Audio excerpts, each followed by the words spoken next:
Hey, think you know which way it's going to go? Make your bet at Sports Interaction. Whatever your sport, Sports Interaction has you covered pregame. Live betting on all major sports and, of course, prop bets. Who doesn't love those? Want to bet? Head to sportsinteraction.com/SDPN. 19 plus. Please play responsibly. This is Agent Provocateur with Allan Walsh and Adam Wylde.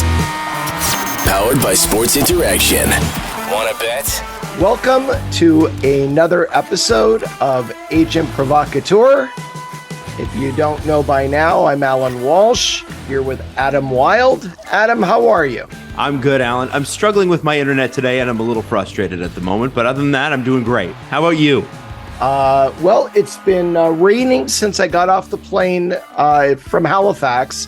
And it's not just raining up and down, it's raining sideways. Wow. And like I've said before, anybody who lives in Southern California complains about the weather is a real asshole. But, it's getting old. It's getting old. I used to listen to a morning show on K-Rock out there called Kevin and Bean. And they would make fun of every single time it rained, all the paranoid reporting from all the TV morning shows like KTLA and all the other TV morning shows running out and having a reporter in the rain. It's raining. Oh, my God. But when it rains for a few days, it becomes like a real problem, doesn't it? Mm-hmm. It sure does in Southern California. Yeah. We'll hear a couple of sirens in the next hour. I'm convinced of it. Okay. So I'm apologizing in advance. Why don't we get to our special guest this week? Let's do that. Let's do that. Do you have his resume in front of you, sir? Well, if anybody has watched a hockey game on literally any network that broadcasts hockey in the last 20 years, you've seen our next guest and you've heard him call the game as a play-by-play announcer. He is the lead play-by-play for TSN, doing hockey regional now, Toronto and Ottawa, and also the World Junior Championships. Gord, I think your first one was in 1994, if I'm not mistaken. So you've been doing it for quite a while. Recently, our guest has been involved in a remarkable project, bringing a Ukrainian hockey team over to Canada to play some hockey games, and we're going to talk about that as well. It's an incredible initiative, and it's a crazy story about the logistics in getting the team out of Ukraine and over to North America. Let's give a warm welcome to Gord Miller. Thank you. Nice to be here. How are you, Gord? I'm very well. I just got back from Winnipeg a few minutes ago, so I'm good. I'm hawking merch. I'm hawking the merchandise. Yeah. Hockey can't stop with the Ukrainian flag. Yeah. So, Gord, how long have we known each other? We met on Christmas Day, 1998. And how Winnipeg. Could you remember that specific day of all the days of the year? Because I was having dinner with a sullen and surly Bob McKenzie on Christmas Day at what was then the Westin in Winnipeg. It's now the Fairmont. And so the two of us were having Christmas dinner in the hotel lounge. Bob's family wasn't there. He was sour. And so this rather bubbly person came to our table and said, "Hey, guys, I'm a new agent. And I've got this 16-year-old Slovak client who's going to blow you away." And, yeah. So he walks away and gives me his card. And Bob said, 16-year-old, get out of here. Not actually what he said, but in that sort of vein. 2 nights later in Brandon, Manitoba, Marian Gaborik had like 5 breakaways. And Roberto Luongo stands at his head in a 0-0 tie with Slovakia. Halfway through the second period, Bob said to me, "Hey, do you have that agent's card?" It was Allan. So that's actually how we met, and quite funny because Allan had a lot of expertise on, especially in those days, Czechs and Slovaks. A lot of clients were Czechs and Slovaks, and so if you wanted to know about them and what was going on there, you would call Allan. But the other funny part was another sometimes surly gentleman, Ray Ferraro, started sparring with Allan on Twitter. This would be 10, 12 years ago. Yeah, Ray hated me at the time. He absolutely hated me. And it was brutal. So now Ray starts doing the World Junior. So it's like Christmas time 2011. And so we call all the players' agents and their junior teams and their NHL teams to get some background. And I said, so I had the list. I said, okay, we're going to call Allan Walsh. And he goes, yeah, I don't want to talk to him. I said, well, we got to, because if you want to know about the Czechs, Slovaks, and a lot of Canadians and Americans, you got to talk to Walsh. I don't want to talk to him. I don't like him. I don't want to talk to him. I said, up to you, but I'm just saying. So he said, I'll sit here. So we call Allan on my speakerphone, and I'm like, hey, Allan, it's Gord. Ray Ferraro's here listening. Allan, oh. and Ray comes back with a -5 degrees Celsius. Allan. Wow. So within 30 minutes, they're best buddies. They're laughing. They're like, and they became inseparable at the World Junior. They're like pals, talking, having dinner, and it actually got nauseating. like on the calls, I'd be like, "Can we talk about the players now instead of you two yucking it up all the time?" So I think it demonstrates, to be perfectly modest, my incredible peacemaking skills. No kidding. To have bridged these divides, I think is a testament not to them but to me, because I'm a TV person. It's always about me.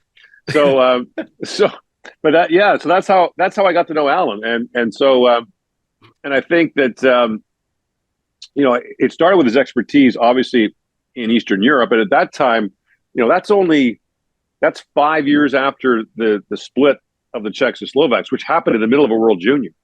Right. That happened on January 1st, 2003, or sorry, 1993. Sorry, and so those guys woke up. They went to bed as Czechoslovakia and woke up as the Czechs and Slovaks, and finished the tournament as the Czechs and Slovaks, but they were living in different countries. Wow. So 5 years later, I mean, the fallout from that, and Allan spent a lot of time there, so he was kind of the go-to guy on what was going on over there.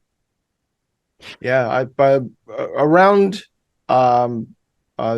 this time, looking back, I was going over there, I don't know, 5-6 times a year for years.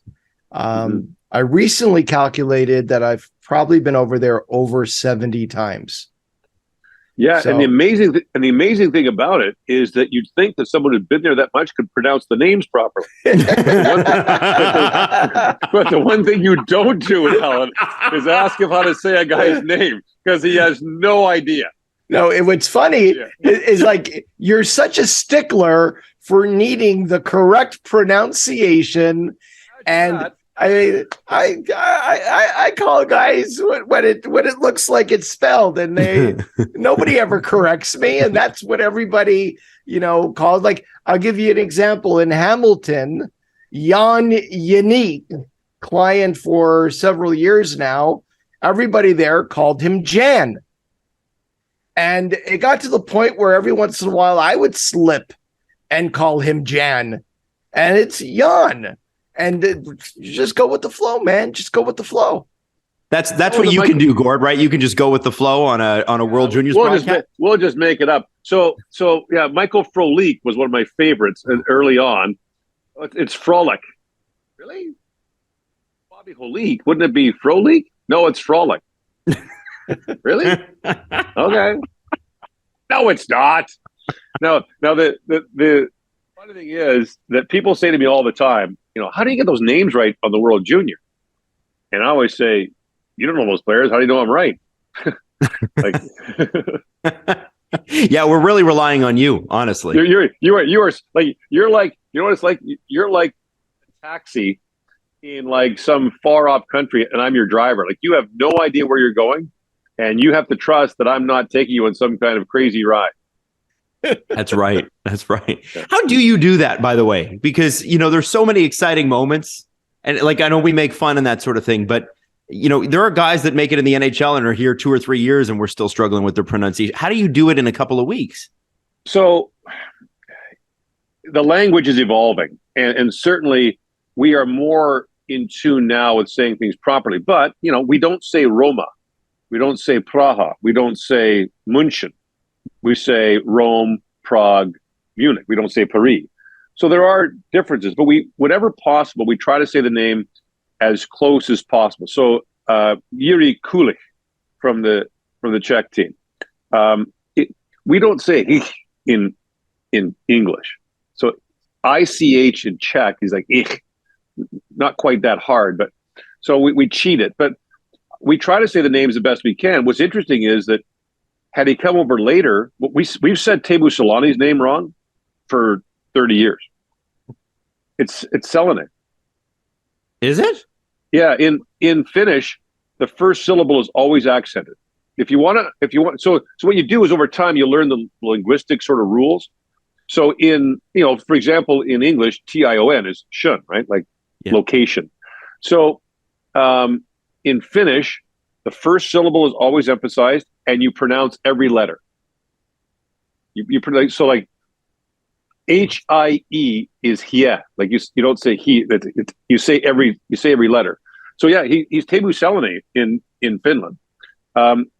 Peter Forsberg in Swedish is actually Forsberg. Wow. But we don't go that far. Wow. You see what I've been doing? What I've been doing is right all along. Yeah. Okay. So when Allan says you were wrong on Juracek, Pro League, you weren't even close on Pro League, pal. You're not even close. So David Juracek is defenseman of the tournament at the World Juniors this year. Is Allan saying it right? Or did we do an entire interview, Gord, with him last year pre-draft and pronounce his name wrong the entire time? We did. Yeah. Now, if you really want to say it like a Czech, okay, it would be Juracek. Like you kind of roll that R a little bit. Now we don't roll R's. For example, like the same with Joshua Waugh for Canada. In French, it's Roy. Right. You roll that R. Mario Lemieux is actually Lemieux in French. Right. Right. So, but we try as best we can. The frustrating thing is, especially European guys, when you ask them how to say their name, always say, I don't care. Because they don't want to cause a fuss, or they get tired of correcting people. Like, it's just annoying to correct people. So I say to them, and one of the good things that I've worked on with the IHF over the last few years is to get the team manager or the PR person to do a recording of the names. Okay. So we have an audio recording of the roster, and we can do it that way. Now you get into things like the Buffalo first rounder for Sweden, who you would call Isaac Rosen, is Isak Rosén. Jeez. Well, Thomas Steen was actually Stein in Swedish. Wow. So there's so Adam, it's a whole, like, it's a real Pandora's box of and the other one is, Italian names in English. Mm-hmm. So I get emails all the time when Andrew Cogliano played in his first World Junior. People were screaming at me via email, like, it's Cogliano, you idiot. And I'm like, talk to his dad, Carm, who I know because Andrew played with Mike McKenzie, Bob's son, at St. Mike's. Talk to Carm. He says Cogliano. You cannot say your own name wrong. But you actually can't. Like if you want to be Adam Wylde, you're Wylde, man. Like I'm not gonna, right? I'm not. Will it make me sound a little bit more worldly and cultured? Do you think? I think you're fighting a losing battle on that front. But yeah, sure, okay, fair enough. Go for it. But I can just see how Allan wouldn't have time for that, and I love and respect you for that, Allan. I mean that with I don't have time for that. Whatever, he's great. Watch him play. Yeah, and so Cody Ceci, right? Yeah, that's Chichi in Italian. So I get all these Italians all the time sending angry notes to TSN Audience Relations saying tell that idiot he's saying it wrong. I'm like, talk to his grandfather. I Because love that. so, however you say your name, like so, Ilya Samsonov in Toronto. Mm-hmm. It's Samsonov in Russian. In Russian, the middle syllable is accented. So actually, Sergei Fedorov is Fedorov, but that ship kind of sailed. But he was Samsonov in Washington. He came here, and the Leafs do a pronunciation guide where the players say their own name, and he said Samsonov. I'm like, okay. All right. Fair enough. I think there was a Leaf player, and Allan, I don't think he was one of your clients, but there was a Leaf player. I think he was playing for the Marlies, though, who they spelled his name incorrectly. And Yes. I think it was it Andreas Janssen? It was what? It was Andreas Janssen. Yeah, it was like an extra S that they didn't have. And he was like, I just didn't want to correct them. Didn't matter. Because you don't want, especially when you're a kid and a European kid, you don't go, hey, you're wrong about that. Now, right. You should stand up for your name, and no one would be offended. No. Right. Like No. Timothy Liljegren. His name is Liljegren, not Liljegren. And he prefers it when you say Liljegren. Now, it's harder to say that way, but aren't you guys glad you asked this? Oh, yeah. This is great. I'm fascinated. Gord, let me ask you. There's lots of different elements to broadcasting games. What attracted you to play-by-play? Kind of thrust into it. I started TSN on September 14th, 1990, and I was sent to do an NBA game, an NBA preseason game in Toronto before the Raptors got here. Wow. And I showed up to do play-by-play of the NBA game, and the producer said, "Have you ever done an NBA game before?" I said, "I've never been to an NBA game before."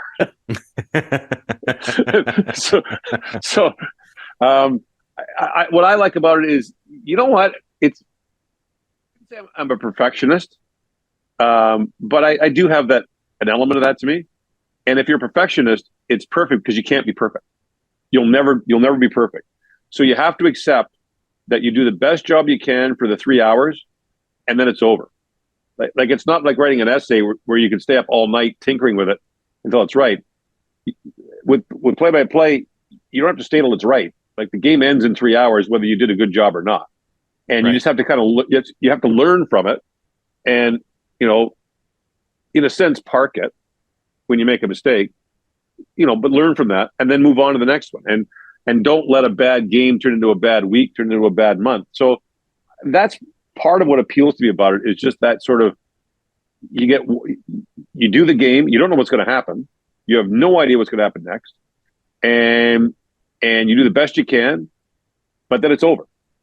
And so that part of me that would sit there and tinker, like when I've done stuff on tape, like recorded stuff, and I'm on, let's do it again. Let's do it. Like you can't do that with a live broadcast. Right. So I think it's good. I think it's good therapy for me to just sort of accept mistakes. I shouldn't say accept, but just, deal with mistakes and move on. Like when I make a bad mistake on a broadcast, I hate it. But you just got to move on. And, people at home that slam you on Twitter or, make you a YouTube sensation, that's part of it, right? Like you live in mortal fear of being the guy that got viewed 3 million times on YouTube for, making some horrible, like, I would say this, I did baseball for a while. I learned the hard way not to say hot shot, hit foul. And I also learned the hard way on a junior hockey broadcast not to try to say flip the puck up quickly. So that didn't go nearly as well as I'd hoped. Is there a game that stands out to you in your entire career that you did the play-by-play on that would be the most exciting, or the one that just is above everything else? No, I mean, there's been so many. The one that people talk about the most all these years later is the Eberle game in the World Junior in Ottawa in 2009. That's the one that, people talk about the most for a lot of reasons. I get asked, though, did you sort of plan that in advance? I'm like, yeah. I sat in my hotel room that morning. I thought, what if Eberle ties the game with 5 seconds to go and the goalie out? What would I say there? So but no, I don't script things. You just try to be in the moment. I think when you script it sounds scripted. So I just try to go with the moment. I mean, that's the one that people talk about the most. I've been asked to do commercials and say that, and I don't do that. But, there's just been so many that I think, one that stands out was calling Ray Ferraro's son, Landon, playing for Boston. Ray was between the benches and interviewed him. And it was funny because he scored a goal and Kevin Miller passed him the puck. So I got to say, Miller to Ferraro scores, and to be very clear, it would never be Ferraro to Miller scores. That would never ever happen. That would never ever happen. So, and the other one was funny was that when Yanni Gord was playing in Tampa with JT Miller, and I'd say Gord Miller. Oh, jeez. But we've had so much fun over the years that just Mike Johnson, who I work with now, is great, and so is Ray, and Ray is. So speaking of names, there was a guy who played for Hungary, at the World Championship, Hungary was in. So the guy's last name was Stip Schitz.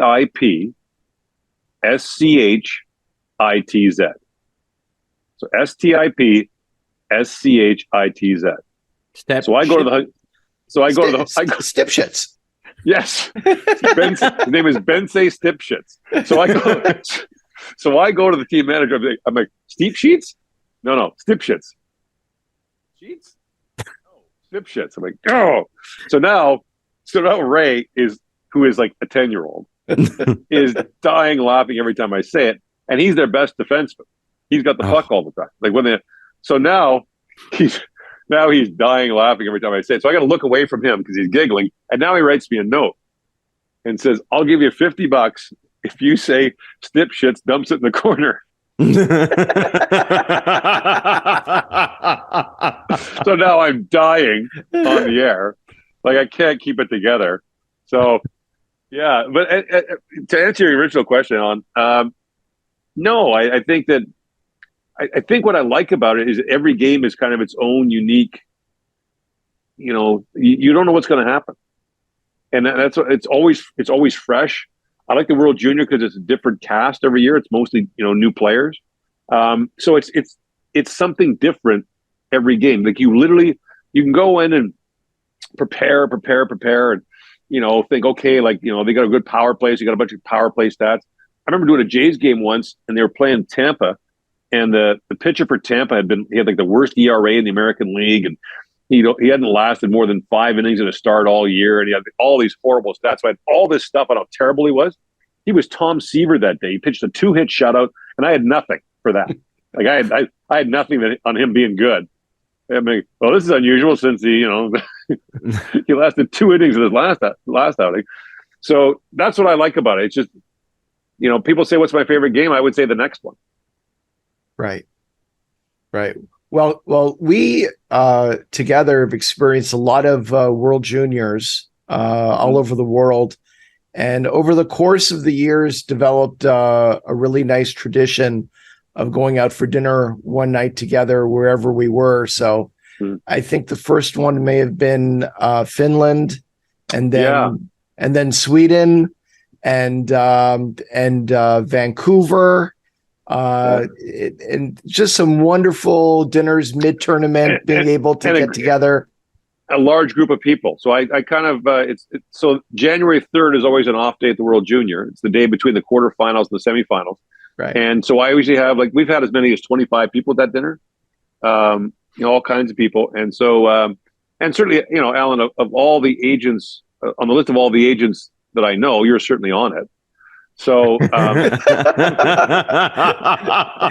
Adam, don't ask him where I rank on that list.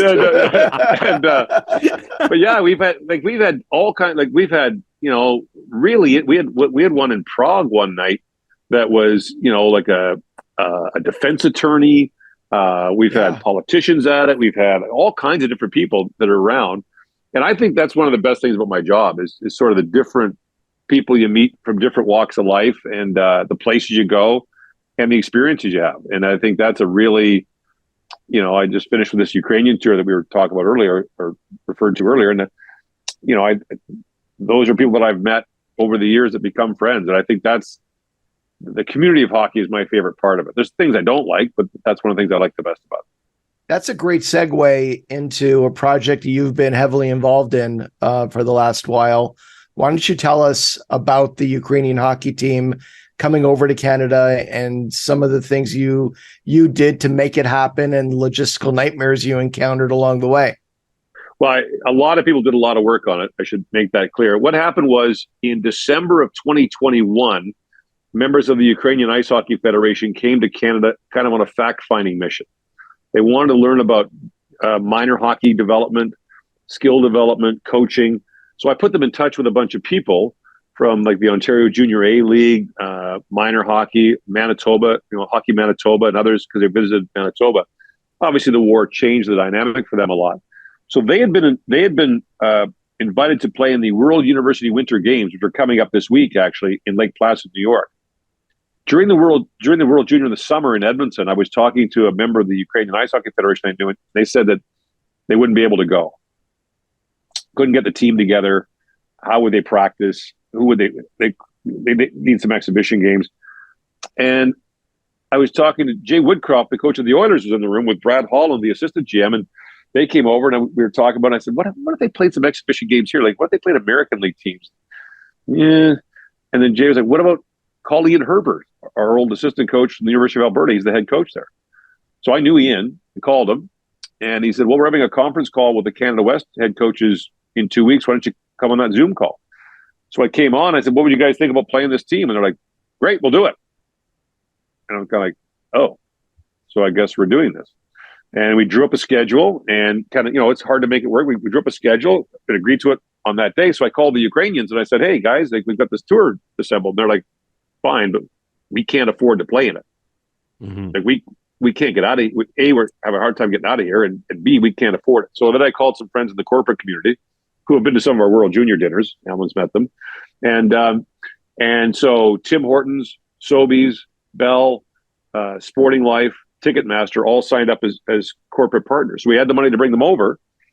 And then it really kind of snowballed from there. Like, honest to God, like I'd wake up in the morning to 50 emails, most of which were, how can we help you? Wow. So the Oilers, Flames, and Jets hosted them at 3 games. They had a 50-50 night for us. Each time we partnered with the Canada-Ukraine Foundation, which does a lot of humanitarian work in Ukraine.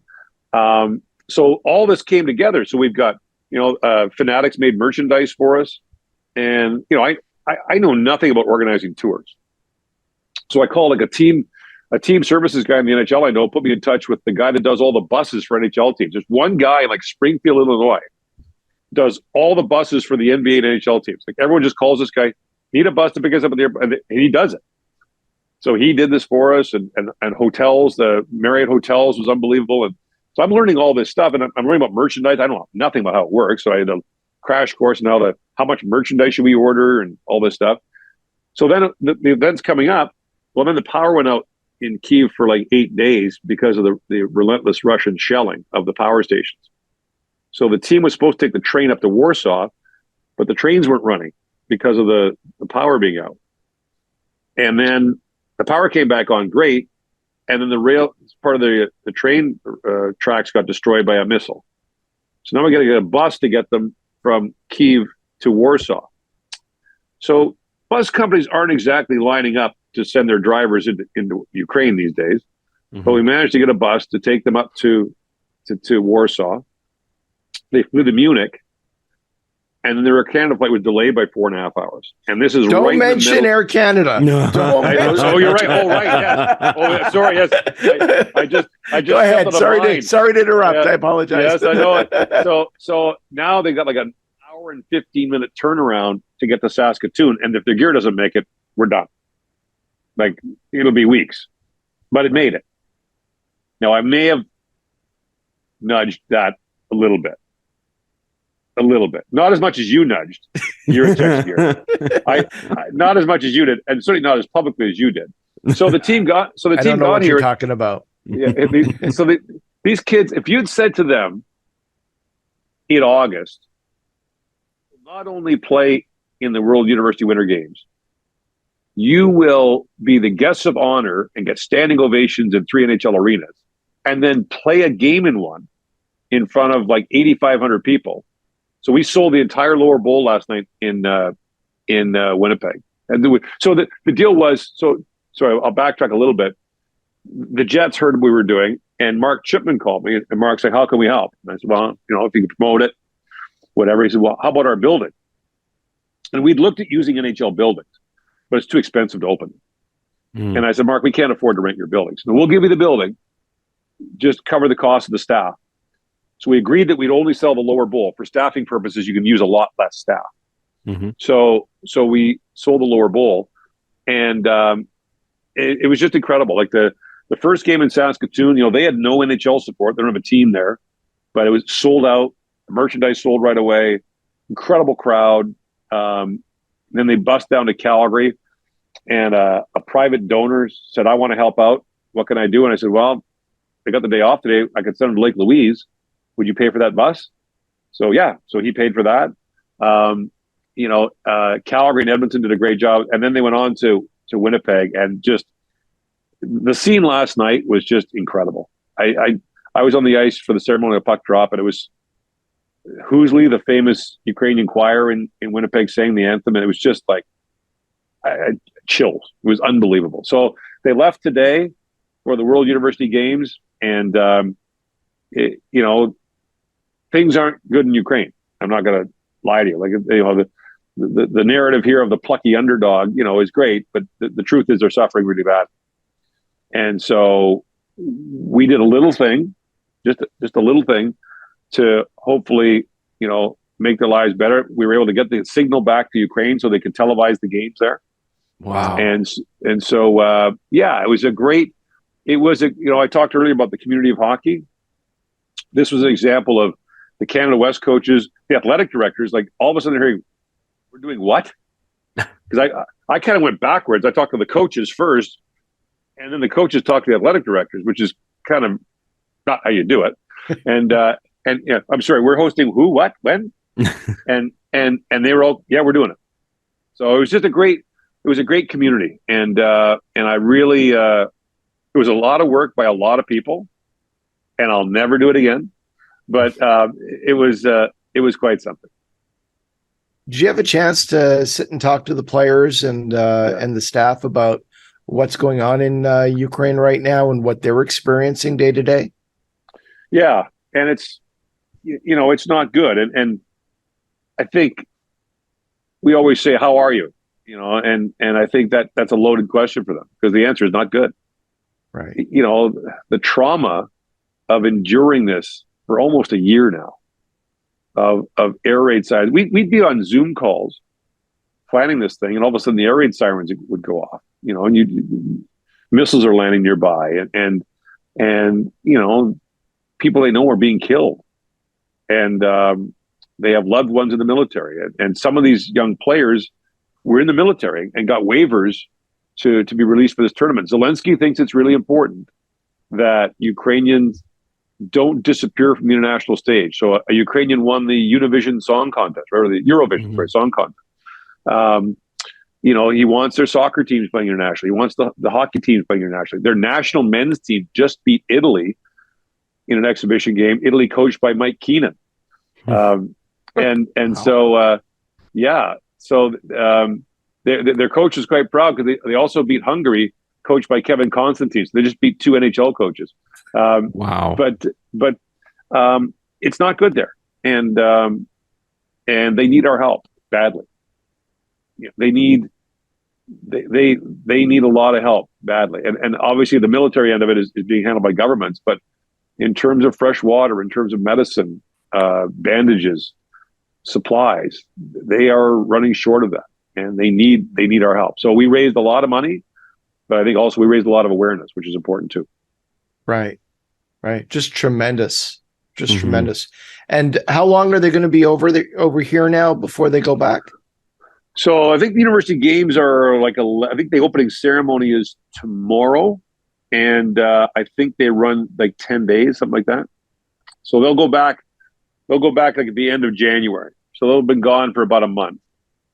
So once they get to Lake Placid, the organizers there cover, lodging and food and everything else. But we were on the hook for it for the trip here. And I mean, I was learning about how much it costs to when you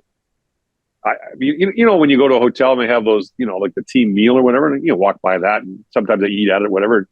You don't even think about it. I know how much that costs now.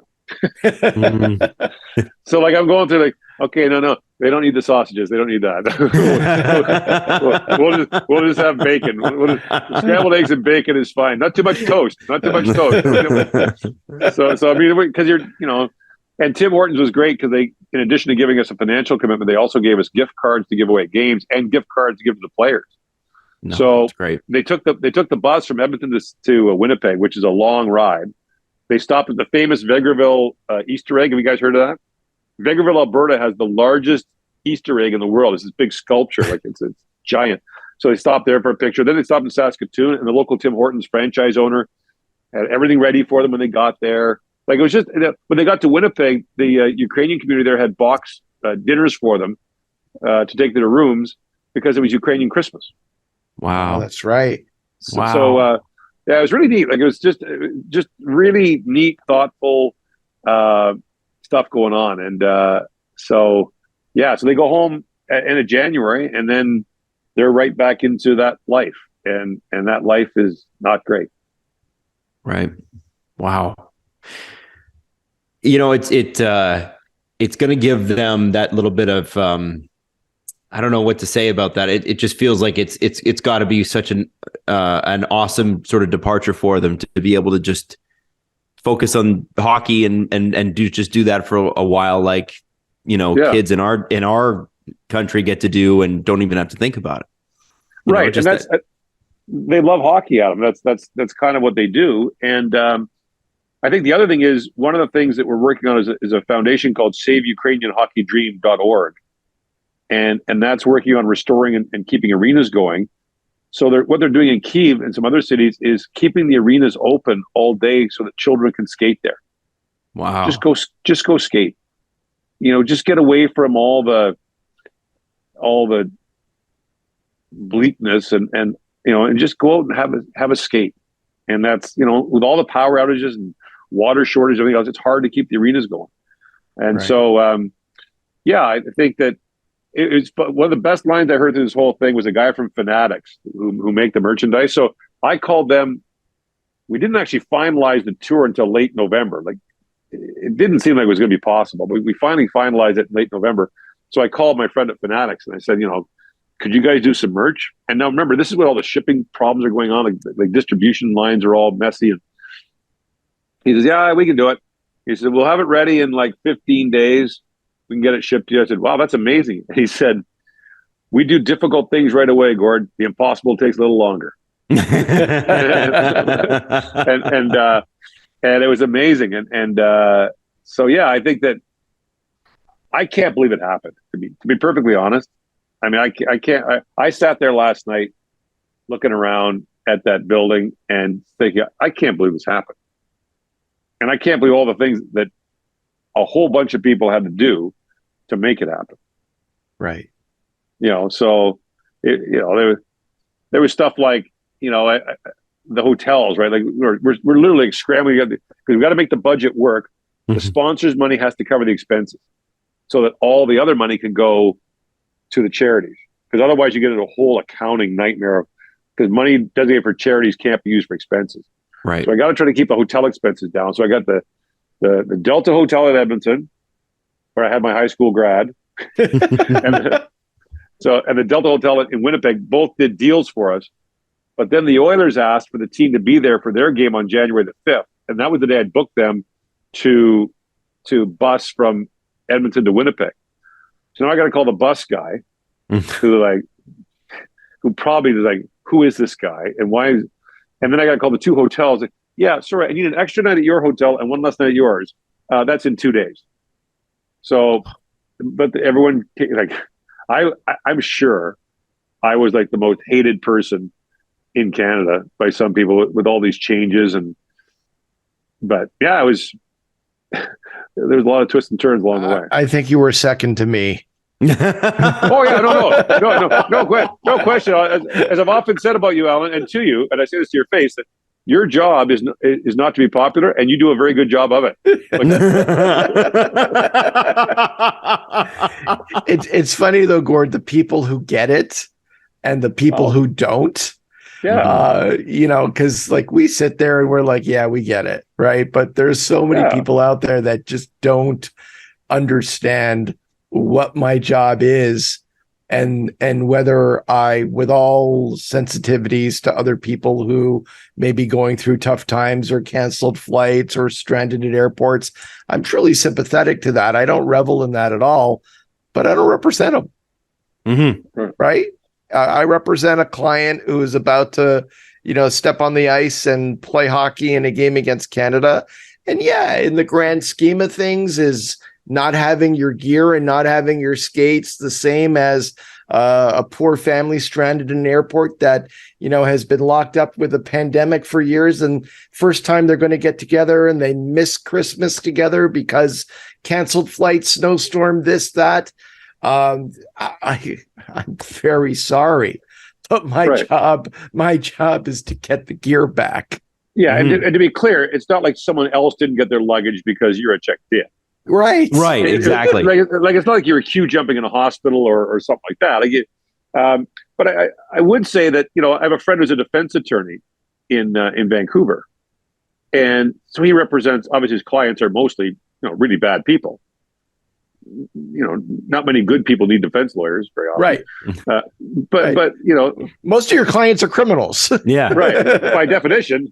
And most of them get convicted. And so his job, when he does his job well, the system works because innocent people don't get convicted.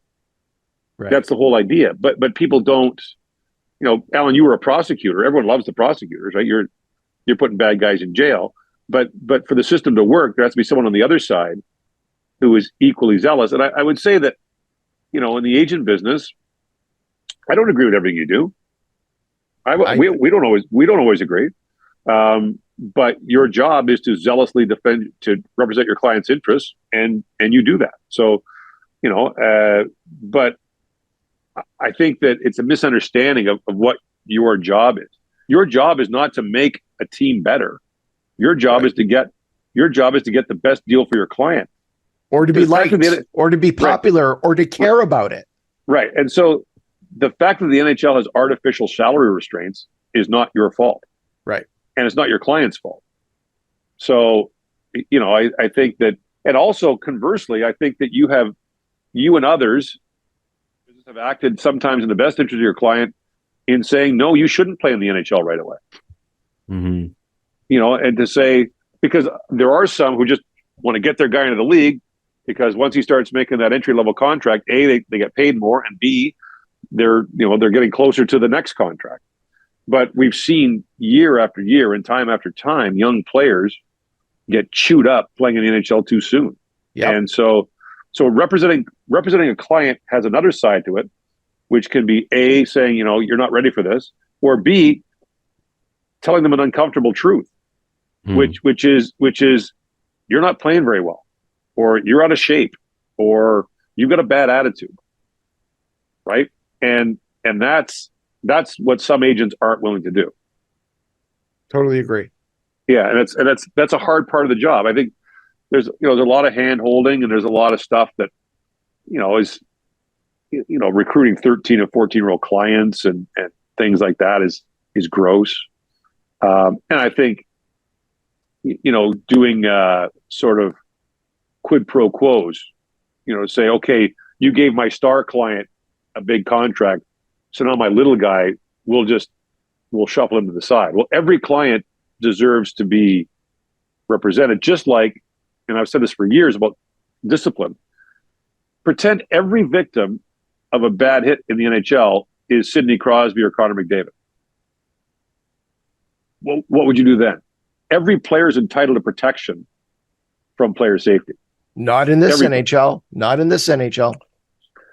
I think it's unfortunate because they don't do that.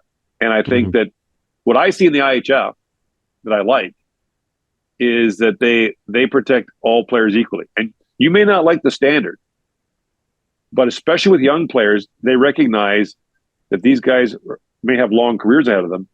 So knee-on-knee stuff, headshots, hits from behind, they police it pretty hard. And a lot of those hits have been taken out of their game. And I don't think to the detriment of the sport. I think there's still lots of hitting in international hockey. But, I think that it's important that players get treated. All players aren't the same. I'm not saying there should be equality of outcome, but there should be equality of opportunity. Mm-hmm. But Gord, the just completed World Juniors is a perfect example. It was some of the most exciting games we've seen in a long time. Slovakia, Canada, Czech, Canada. Those are great, great hockey games, and they were able to do it. And there is body checking. There is a certain element of physicality to the game, but without incidental or direct blows to the head, because everyone knows those are going to be penalized. And for the life of me, when the whole way that we can reduce players experiencing long-term cognitive issues, neurological issues after hockey, is reducing the accumulation of blows to the head during their career. Reduce. Why the NHL won't take a serious look at that. So you can't say you're serious about protecting players' heads when you tacitly allow them to punch each other in the face. When you reward it. So now not as much anymore, but there are players who are paid specifically, for the most part, to punch other players in the face, and by extension to get punched in the face. So there's that hypocrisy on the part of the NHL as well. I think they're terrified of losing the hardcore fan who likes seeing fights. But the fact is, if the NHL is selling fighting, they're doing a really bad job of it. Because 80% of games are fight free. Right. So if that's what you're selling, you're selling it like once every 5 games. So it's funny, like the league's relation. Like you talk about the junior, the World Junior. So we had 4.5 million people watch the gold medal game. The medal round average, I think, like 3.5 million or 3 million, something like that. It's crazy. So these guys, we are basically presenting a gift to the NHL. Here's these players that people didn't know before the tournament very well. Right. Here they are, and now they are household names, and they're coming to your league. Center is now going to come and play in NHL rinks in Canada, especially, and hey, that's the guy that scored the. So what did they do? They scheduled 4 Canadian teams up against the gold medal game to play at home on January 5th. Right. They do it. It's not like you don't know when those games are going to be played. The gold medal game's on January 5th every year. They do it every time. Every year. And we squash it. The funny part is we crush them, so the teams don't like it. Like, how do you think the lead sponsor of a Canadian team's broadcast feels when they're up against this colossus on the other channel? Like, it's like it is literally like putting up against the Academy Awards. Right. and so it's a funny. I can't get a handle on it. Like the NHL doesn't like international hockey unless they control it. They don't like the Olympics. They don't like the World Junior. They don't like the World Championship. They want to have a World Cup that they control. Right. So I don't even think they want a World Cup that badly, or there'd be more than there would be more World Cups than what we've had since 2012.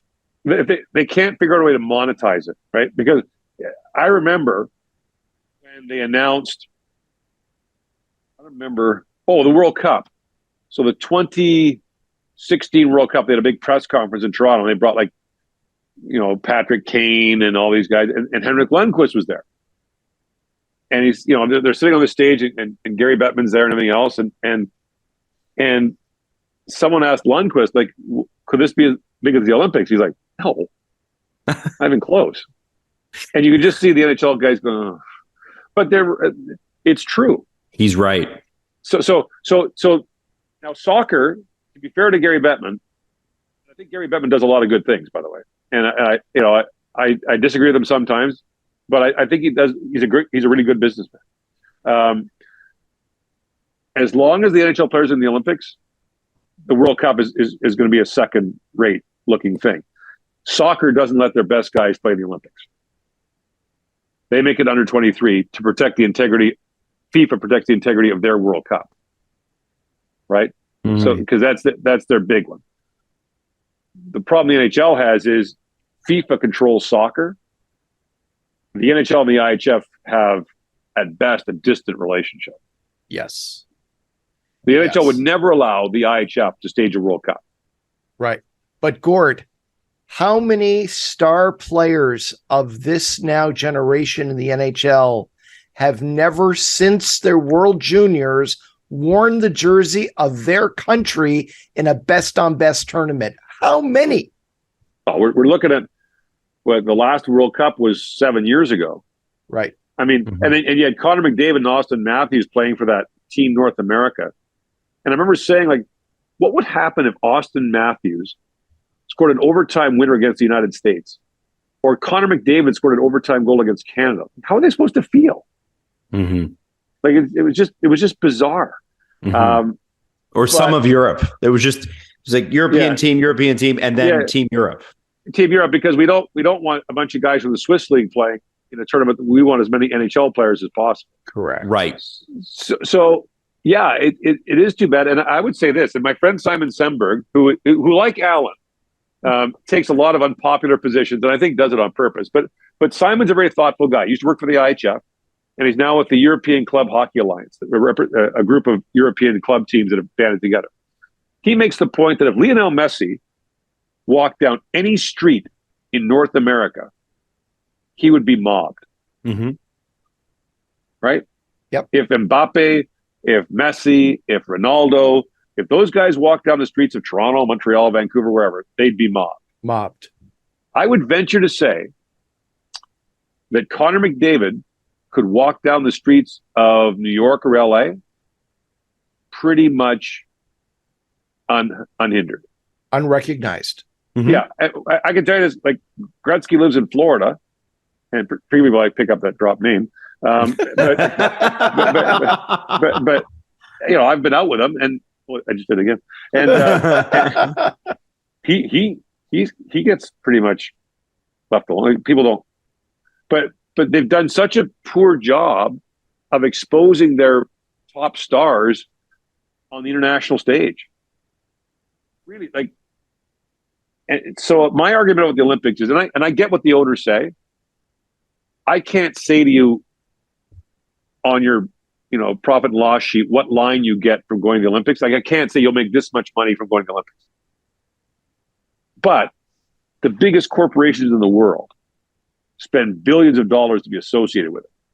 There's got to be some value. Like, there is. Now, they don't like the fact you can't use the TV highlights. You can't get access to players. They don't get any of the money. I get it. But what we do at the World Junior, and I say that, telling these players stories and exposing them like that.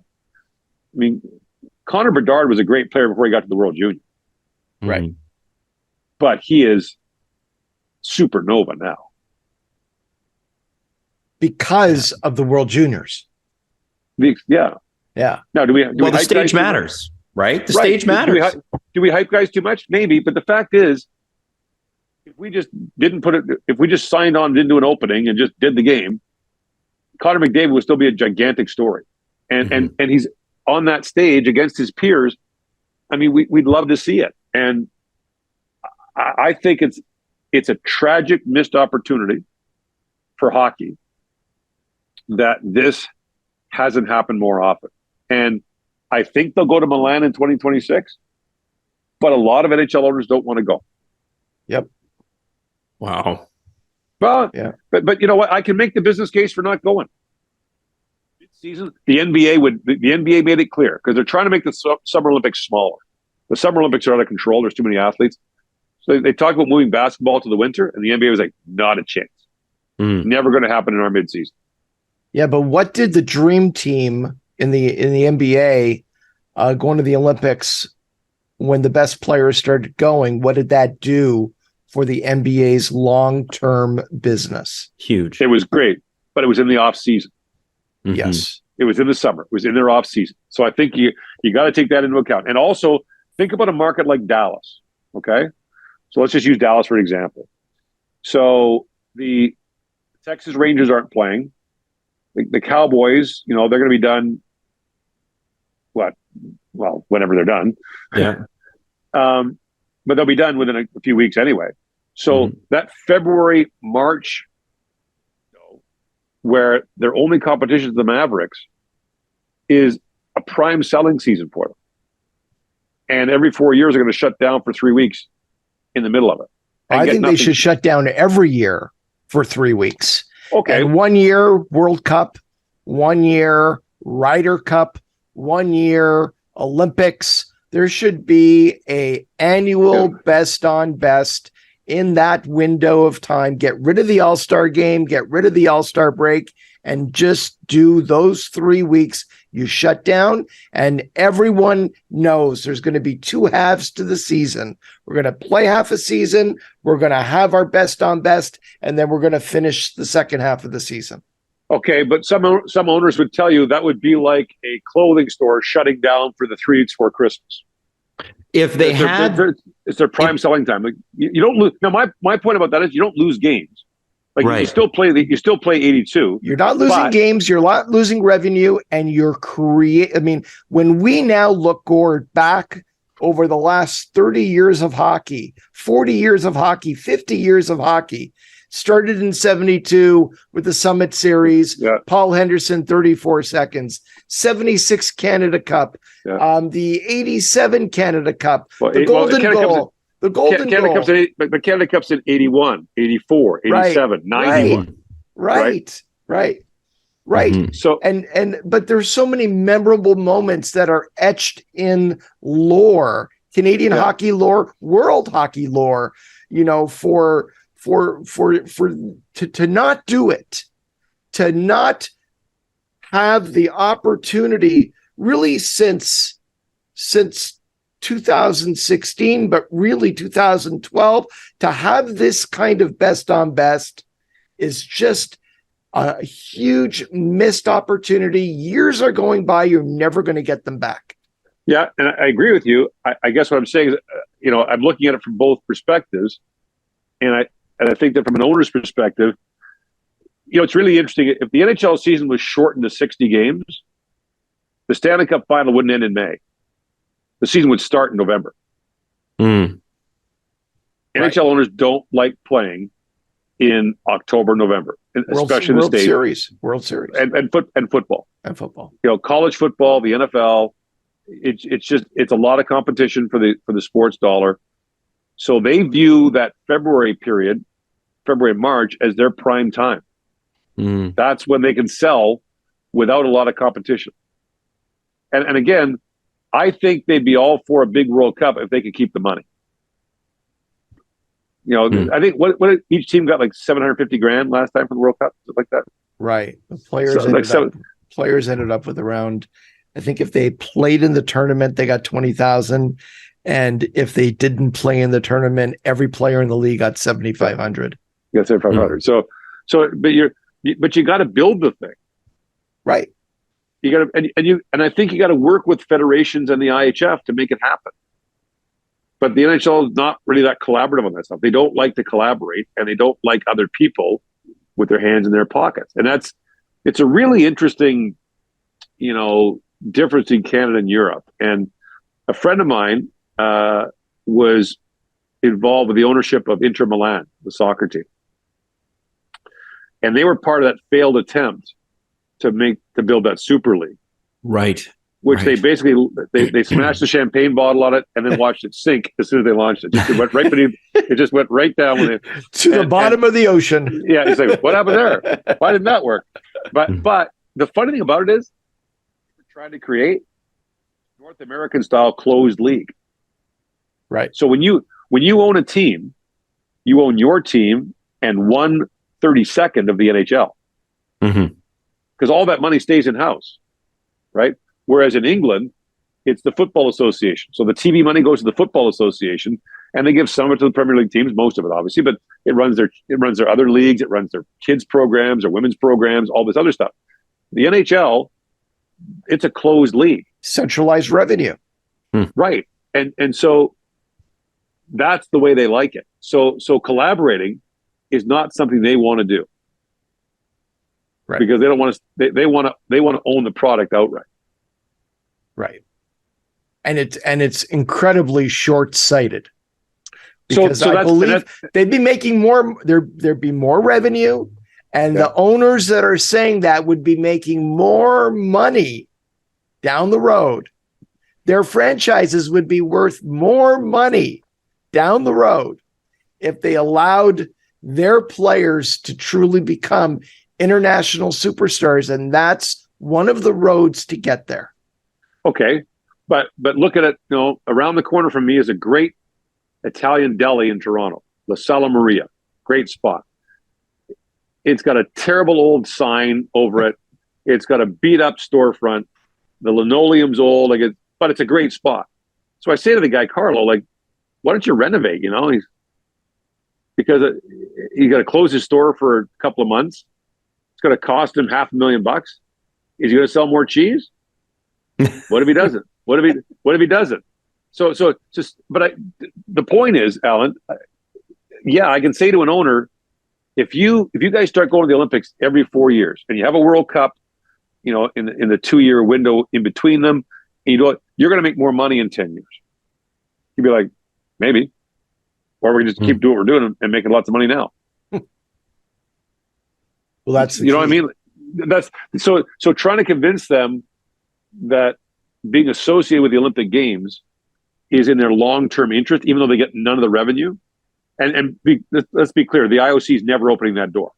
No, because as soon as you do that, I did track and field in London in 2012. Usain Bolt put 108,000 people in that Olympic stadium 6 times. Right. What would he command? Right. What would the tennis players command? What would the golfers, the swimmers, it would be an endless. But the NHL already has their hard cap, triple cap, so no player could ever make more than 20%. And Adam, what time is it? What time is it? I want to see what was the over under at Allan getting into the. We're over 60 minutes somehow. Gord, you brought it up. You went there. Fault. You opened It's the my door. fault. You think you're going to open the door and I'm not going to slam right through it? Come on. Oh my God. Come on. You know me well enough to know. The next bet is whether or not he'll tweet about it today. So they do have all that cost certainty that they wanted, right? So they do have that, and they like to control things. Well, that's the ultimate control. That's what comes down. Franchise values have exploded beyond anybody's imagination, and salaries have been flat for 4 years. What more could these guys ask for? Well, I think players need better agents. The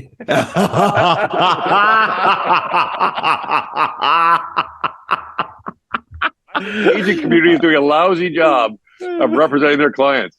Yeah, Allan, work harder, will you? Yeah. Well, I gotta say, Allan, it's kind of fun having somebody give you the gears a little bit, pal. Why do you think I love hanging out with Gord so much? We have a lot of laughs. I want to tell you, before the show, and I'm letting the listener in on this one. Gord came on, and Allan, as he does, always graciously introduces myself and Jesse Blake, who produces the show. And Gord was nice enough to pretend to know who both of us were, which is really kind of him. But Gord, I do have to tell you a story about. I met you once a long time ago, and you won't remember this. But I've never forgotten it because of how embarrassed I've been about it ever since. Oh no!